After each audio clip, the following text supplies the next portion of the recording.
Bonjour à tous, vidéo du lundi comme chaque semaine. Pensez toujours à liker, partager et vous abonner. Alors aujourd'hui on est avec Hervé. Hervé qui nous reçoit, qui nous a fait une magnifique balade à la les Châteaux là, qui est vraiment sympa. Donc on te remercie déjà Hervé. Normal. Ah, Merci. voilà.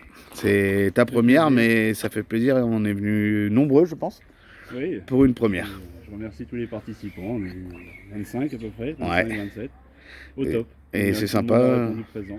Et dans le bourg, je crois qu'on a marqué un peu les esprits. Oui. Hein? Ouais. Énormément de succès. Bon, que vas-tu nous présenter Hervé? Eh ben, je vais vous présenter aujourd'hui un petit GT10 que j'ai acquis il y a 7-8 ans. Ouais. 2015 je crois, voilà. Un GT10 qui avait été partiellement restauré, je dirais presque totalement. Ah oui? Ah tu l'avais eu dans un bon état? Ouais, j'ai pratiquement rien touché. Le gars l'avait restauré et l'avait mis dans un coin parce qu'il n'avait jamais réussi à la remettre en route. D'accord. La partie cycle avait été entièrement refaite. Ouais. J'avais un moteur flambant neuf qui n'avait jamais démarré et en fait il n'avait pas su brancher le faisceau. Ah c'est con ça. Voilà, donc j'ai regardé un petit peu et puis elle a pété rapidement. Ouais, donc dans le coup, grosso modo, t'as eu une bonne affaire si je comprends bien. Une très bonne affaire. Ah ouais. Voilà. Peux-tu nous expliquer un peu les spécificités de ce modèle? Alors, GT10 1971, Ouais. route 10 pouces, pure 70s. Ouais, là on est en plein dedans. Quelque chose qui aujourd'hui devient peu courant. Ouais, c'est clair. Donc au niveau de la restauration, il y a uniquement le cadre qui a été repeint. Ouais, donc les carénages sont d'origine, les stickers d'origine. donc t'as quand même tout démonté dans le coup? Non, Non je l'ai eu comme ça. Moi, Ah, le nettoyé, cadre avait été repeint? Le cadre avait été repeint, elle avait été remontée. D'accord. Voilà, bon, il y a une fourche qui a été changée. Le gars m'avait filé la fourche d'origine, mais qui était complètement bouffée, Secouée. bloquée, morte, irrécupérable. Ouais. Et avait monté une fourche SP. Ouais, parce que c'est une fourche SP classique Voilà, que t'as dessus. donc moi, je recherche depuis quelques années une fourche d'origine et pour la remettre aussi orange. Donc écoutez, si jamais quelqu'un de vous a une fourche GT10 en bon état qui traîne, faut soit contacter Hervé sur le groupe, soit m'envoyer un petit mail sur la page YouTube ou sur Insta. Je pense que Hervé est acheteur quoi. Oui, tout à fait, je suis preneur. Ouais.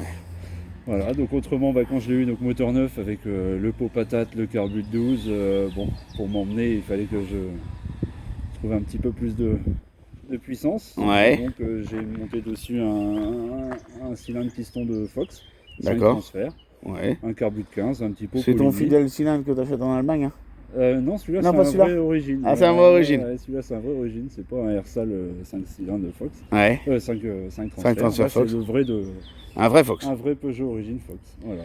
Donc voilà, ça, le carbu de 15, le petit pot Polini custom d'époque. Ouais, un custom Qui 1. me permet d'atteindre 70-72 GPS, donc largement suffisant Ouais. pour ce petit modèle. C'est ce parce que tu disais tout à l'heure. Ça guidonner, quoi. Ça guidonne un peu dur Ouais, quand même. ouais, donc je fais des petites bourdes de temps en temps, mais j'y vais quand même.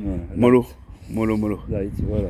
Ça c'est vraiment un modèle promenade quoi. Exactement, et puis expo quoi. Ouais, c'est ça. Ça tape à l'œil, là elle n'est pas nettoyée, mais les chromes sont restés très propres. Oh non, elle est carénages, nickel quand même. Voilà. Sais-tu le réservoir, il fait combien de litrage? Je crois que c'est 3,5 litres, mais j'affirme. Ah ouais, d'accord. Ouais, parce qu'on sait pas, enfin il fait petit comme il fait gros, on sait pas trop le définir. 3 litres ou 3,5 litres. D'accord.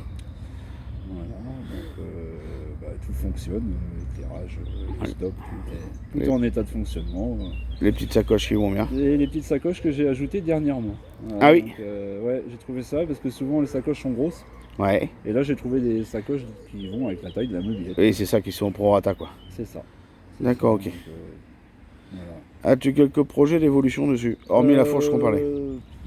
Non, je l'aime bien comme ça dans son jus. Si, c'est de remettre, le gars avait mis un compteur neuf à l'époque, et là, moi je vois, il a une centaine de kilomètres au compteur. Ouais. Mais c'est un compteur 120, Transval ou autre. Ouais, d'accord. Le but, c'est de lui remettre le compteur blanc d'origine, Végélia, Ouais.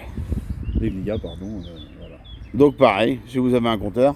Je suis intéressé. Bon, Voilà. voilà, vous savez. Après, les modifications que j'ai faites, c'est que j'ai enlevé les kits Komodo origine. Ouais. Les poignées inox et les décompresseurs avec les poignées. Pour moi, c'était trop raide, inconfortable. Donc, pour le moment, j'ai mis des poignées. Du domino Peugeot classique. Du domino Peugeot, des poignées domino d'RCX. Ouais. Ce qui m'apportait un peu plus de confort et un vrai tirage rapide. Bah, c'est ça, voilà. C'est un petit plus, qu'on va dire. Exactement. En restant quand même sur du Peugeot. Voilà, et sans que ça se voit trop. Voilà, sans que ça dessorte du truc, quoi. Voilà. Et puis du coup un coupe contact, puisque avec le cylindre Ersal, il n'y a pas de sortie des compresseurs. Ah bah oui. Pas Ersal, cylindre Fox. C'est Fox. Que tu as monté sur le guidon? Ouais, Ouais, bidon, là, d'accord. Petit bouton rouge. Ah oui, je le vois d'ici, mais vous le voyez sûrement peut-être pas à la vidéo. D'accord, ok. Voilà, sinon, bah, non, le plateau, tout était neuf, la transmission était neuve. Enfin, voilà.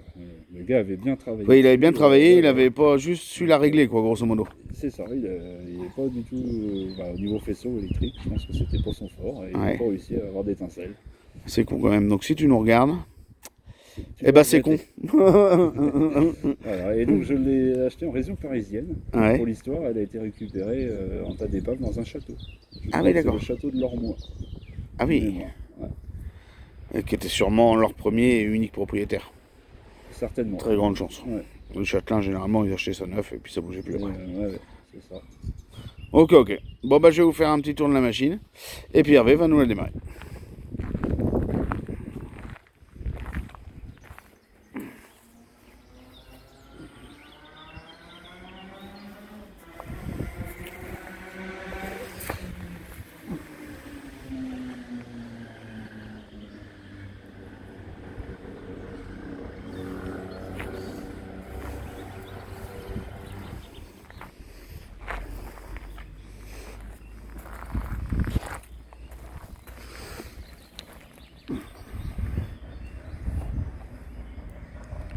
Donc quelque chose de pas trop courant, mine de rien.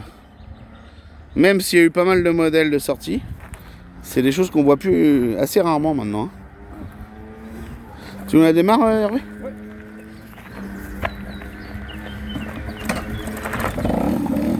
Et ça démarre au quart.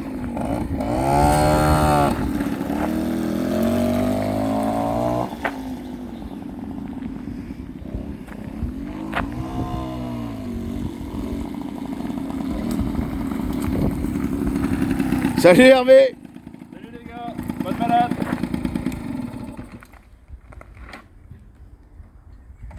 Allez, on vous dit merci, puis on vous dit à lundi prochain. Salut les gars!